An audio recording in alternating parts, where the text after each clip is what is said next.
Je suis un fan de Giacometti. Vous pouvez parler. Hein. Ah oui? Oui, les images passeront sur votre interview. Je disais que j'étais un fan de Giacometti.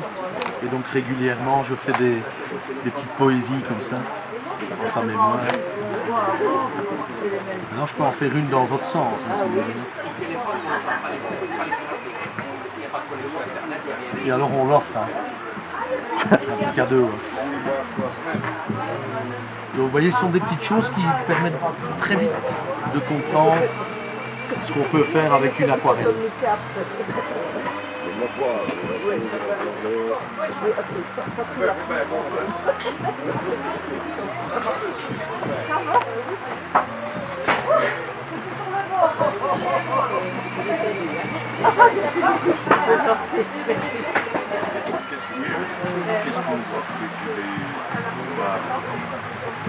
Je vais demander aux garçons.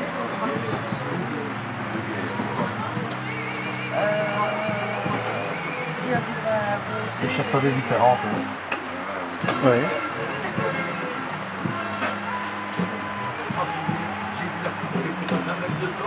Et là, j'utilise un opaque et un transparent, un noir de chrome et un violet Windsor. Vous voulez expliquer? Allez-y. Donc je disais hein, que j'utilise toujours pour faire une œuvre ce qu'on appelle des couleurs opaques à travers lesquelles on ne voit pas et des couleurs transparentes à travers lesquelles on voit.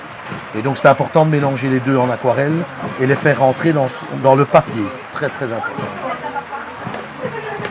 Après on peut utiliser un cutter, excusez-moi. Et voilà un petit personnage que je fais. Avant de commencer, est-ce que vous savez ce que vous allez faire? Alors ici, en démonstration, j'ai un peu l'habitude de faire mes petits personnages qui racontent chaque fois une histoire, tu vois. Oui. Mais sinon, quand je réalise des œuvres, j'ai des flashs en effet, mais parfois pas. Je suis un grand amateur de ce qu'on appelle l'abstrait figuratif. Je pars d'un abstrait, de tâches, comme ça, en réfléchissant bien. On prolonge encore et puis là-dessus on vient à un moment donné se dire tiens, on va peut-être faire un figuratif. Un canard. Donc vous partez d'une tâche et puis vous choisissez ce que vous allez faire. Et à partir de là, on peut avoir en effet une vision de quelque chose et on peut immédiatement la traduire en figuratif. Et au moment de votre tâche, vous n'avez absolument rien, j'étais absolument dans mon cerveau droit. Donc je fais des tâches et puis je me dis, ben oui, tout compte fait, on va pouvoir en faire quelque chose. Voilà. C'est ça l'art, hein, finalement. Est-ce qu'on doit si je peux me permettre, c'est magnifique. Merci, merci. Cadeau, vous choisissez. Ça aussi c'est important. Hein. Cadeau d'art. Hein. Cadeau, je prends votre photo alors. Ouais. C'est gentil. C'est bien en tout cas d'être là et de défendre les artistes de leur vivant. Mais alors c'est à l'infini, hein, ça on peut. Alors on peut utiliser les bases, les couleurs primaires en opaque, les couleurs primaires en transparent et faire la même chose. C'est à conserver parce que ça prendra une vraie valeur quand vous serez mort. Alors là, à mon avis, ça vaut déjà quelque chose maintenant. Mais ça n'est pas ça l'important, c'est le partage. La preuve, c'est que je vous le donne. Donc, mais j'aide beaucoup aussi des ASBL, beaucoup des enfants qui ont des maladies orphelines, la sclérose en plaques, parce que ma fille a la sclérose en plaques et j'aime bien l'aider. Il faut repartager ce qu'on nous a donné, sinon c'est stérile. Je vais en profiter pour le délayer un peu aussi sur le côté, de manière à avoir des magnifiques dégradés.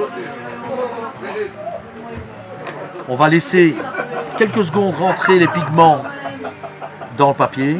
Je vous montrerai après une autre démo qui est pas mal aussi. On peut donner des petits effets aussi avec de l'essuie-tout.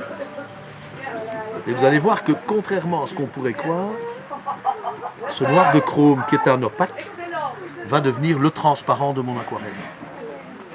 Je vais prendre maintenant un violet Windsor qui est un 100% transparent.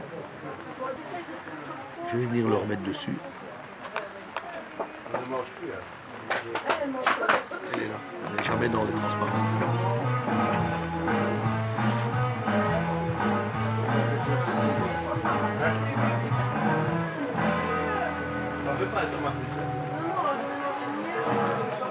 pouvez même se permettre de les mettre.